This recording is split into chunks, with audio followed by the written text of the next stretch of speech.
Assalamualaikum warahmatullahi wabarakatuh. Alhamdulillah rabbil alamin. Wassalatu wassalamu ala khairi khalqillah ajma'in. Muhammad bin Abdullah wa ala alihi wa sahbihi wa man walah wa ba'd. Kaum muslimin, kaum muslimat yang dimuliakan oleh Allah Subhanahu wa taala. Ketika kita membutuhkan contoh nyata kehidupan orang-orang yang sukses, yang selalu kita baca kehidupan mereka untuk menambah motivasi kita dalam mengarungi kehidupan dunia ini, banyak orang yang mempertanyakan, apakah ada teladan kisah sukses orang-orang terdahulu dari Islam yang sukses dalam usaha keduniaan mereka, sukses dalam mereka berbisnis? Jawabannya tentu ada dan pasti ada. Karena syariat Allah Subhanahu wa taala diturunkan adalah untuk manusia dan qabil litatbiq, mungkin untuk dipraktekkan oleh manusia dan telah dipraktekkan dan dicontohkan oleh generasi sebelum kita. Orang sering menanyakan, saya ingin berusaha, saya ingin mencari dunia, tapi saya tidak punya modal. Ada contohnya para sahabat Rasulullah SAW. Adalah Abdurrahman bin Auf. Diriwayatkan dalam Sahihain bahwasanya beliau datang dari kota Mekah menuju kota Madinah. Semua hartanya ditinggalkan di Mekah dan datang ke Madinah tanpa bawa apapun juga. Sampai di Madinah, dia ditawarkan oleh saudaranya Sa'ad bin Ar-Rabi' untuk menerima sebagian harta dia, untuk dikembangkan dia dan untuk hibah kepadanya. Abdurrahman bin Auf mengatakan, Barakallahu laka fi malik wa ahlik. Semoga Allah memberkahi hartamu dan keluargamu. Dulluni ala suq, tunjukkan aku di mana pasar. Maka sahabiyun jalil ini, sahabat Rasulullah yang mulia ini, memulai usahanya dari nol tanpa menerima modal dari sahabatnya yang memberikan hibah untuk modal kepada dia.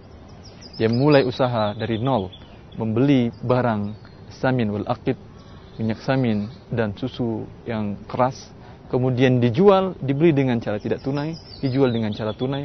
Dalam perniagaan ini, dalam beberapa waktu yang singkat saja, ternyata Allah Subhanahu wa taala memberkahi perniagaannya dan dalam waktu yang singkat dia mendapatkan harta, mendapatkan mahar untuk menikah dengan istrinya, seorang wanita Ansar. Kemudian sahabat yang mulia ini, berhentikah di sana kesuksesan dia dari usaha yang dimulainya dirintis dari nol ini tanpa dengan usaha permodalan yang ribawi? Tidak.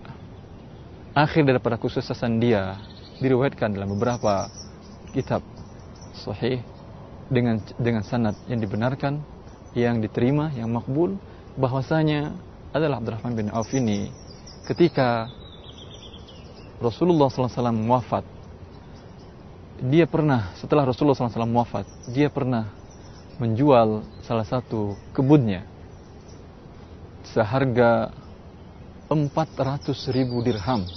Dalam riwayat yang lain seharga 40.000 dinar. Satu dinar kita mengetahuinya 4,25 gram. Bisa kita kalikan sekitar lebih 160 kg emas. Ini semuanya diberikannya kepada istri-istri Rasulullah SAW. Setelah itu apakah kesuksesannya berakhir? Tidak. Pernah juga diriwayatkan bahwasanya Aisyah mengatakan datang 70 ekor kendaraan yang membawa makanan milik Abdurrahman bin Auf, lalu dikatakan kepada dia bahwa khawatir harta ini menyebabkan engkau terlambat ditinggalkan oleh sahabat-sahabatmu yang telah dahulu menemui Allah Subhanahu wa taala. Maka dia mengatakan, ya ummah, wahai ibuku, saksikanlah bahwa seluruh kendaraan ini bi ahlasiha wa ajlafiha, dengan seluruh kendaraannya dan seluruh isi-isinya aku sedekahkan untuk para fakir kaum muslimin. Ini dia orang yang sukses di dunia, memulai usahanya dari nol, kemudian menjadi kaya raya, dan setelah kaya raya dia tidak lupa daratan. Maka contohlah rijal, contohlah generasi yang benar-benar memiliki kemampuan untuk menguasai dunia ini tanpa dunia menguasai dia. Dia bisa mengatur hawa nafsunya, bukan hawa nafsunya mengatur dia. Ini dia rijal, ini dari laki-laki. La tulhihim tijaratu wala bai'un an dzikrillah wa iqamis shalah wa ita'iz zakah yakhafuna yawman tataqallabu fihi alqulub wal absar. Mereka adalah laki-laki yang tidak dilalaikan oleh perniagaan dan jual beli tidak dilalaikan dari berzikir kepada Allah, tidak dilalaikan dari melakukan salat, tidak dilalaikan dari membayarkan zakat. Ini karena mereka takut di hari di mana nanti hati dan pandangan manusia berbolak-balik.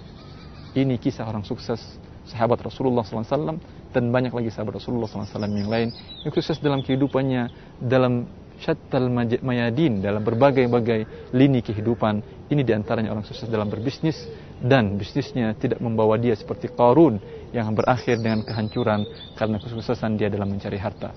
Semoga contoh yang mulia ini, contoh yang bisa menggugah kita, memotivasi kita untuk berusaha dalam mencari rezeki dunia ini, mengantarkan kita kepada keridhaan Allah Subhanahu wa taala tanpa harus menggantungkan semua usaha kita dengan riba. Wassalamualaikum warahmatullahi wabarakatuh.